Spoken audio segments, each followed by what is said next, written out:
안녕하세요. 깨알TV 하이룩입니다. 하루를 이탈하지 않고 나만의 스타일로 살아가는 타임룩입니다.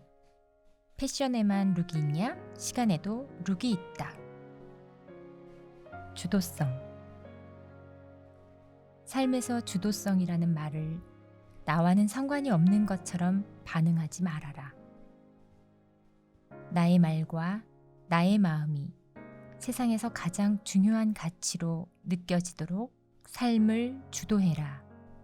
때로는 오해도 생기고 실패도 있을 것이다. 그러나 주도성이 있는 선택은 후회가 없다.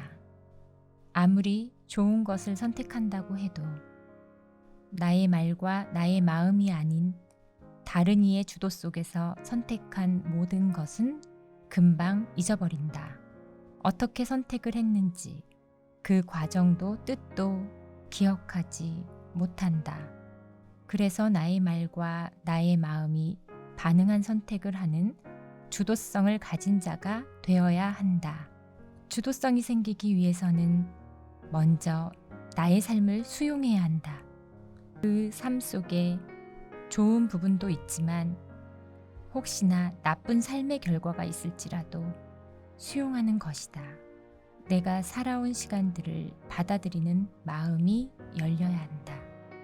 수용하는 인생은 삶에 공감이 오며 그 공감은 순환 관계를 만들어서 나의 세포까지 소통하도록 만든다.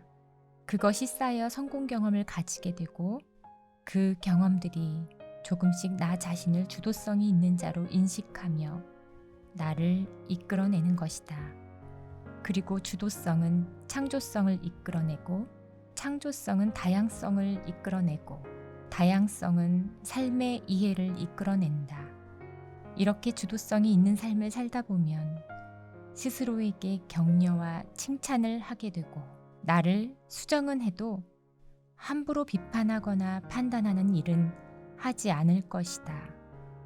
자신을 좋게 여기는 자아 존중감이 생기면 삶의 모든 것을 존중하고 사랑하는 자가 될 것이다.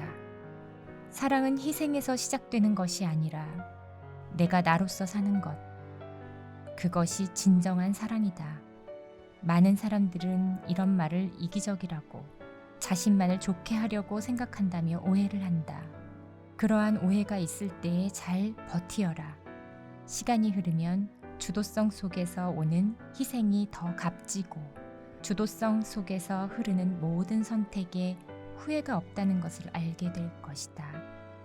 삶은 후회를 하기 위해 사는 것이 아니라 주도적으로 마음껏 표현하며 살아가는 것이 삶인 것이다.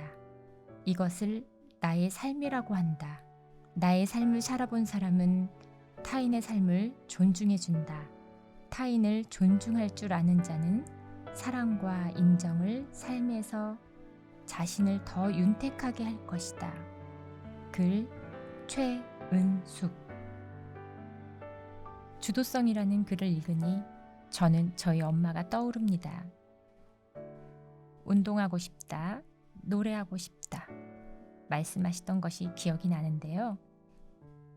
이러한 자신의 마음을 무시하고 사랑으로 보이는 희생 속에서 그 삶에 끌려가는 삶을 살았던 것 같습니다.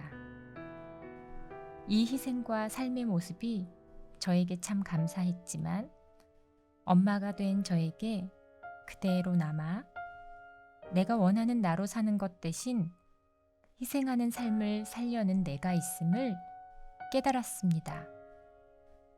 그런데 솔직하게 저의 마음속엔 희생에 대한 대가를 남편이나 자녀들에게 바라는 나를 또 봅니다. 나의 행복과 즐거움을 남편이나 자녀에게 기대하며 맡기게 되는 거죠. 아, 그럼 나의 인생은 뭐지? 이러한 생각 속에 돌아가신 엄마의 인생에게 고마워요. 그런데 엄마도 엄마 인생 행복하게 살지 그랬어요. 하는 말을 하고 싶네요. 그러니 이제 저는 나의 행복을 타인에게 거는 것이 아니라 나 스스로 나의 삶을 살며 주도성 있게 행복을 만들어 가야겠습니다. 그러려면 나의 마음을 알아차리고 나의 인생을 선택하며 나아가야겠지요. 이런 주도성 있는 인생을 제가 조금이라도 앞으로 잘 살 수 있기를 바라봅니다. 여러분들의 응원도 받고 싶네요. 그럼 모두 주도성 있는 나의 삶을 살아내길 바라며 다음에 우리 또 만나요.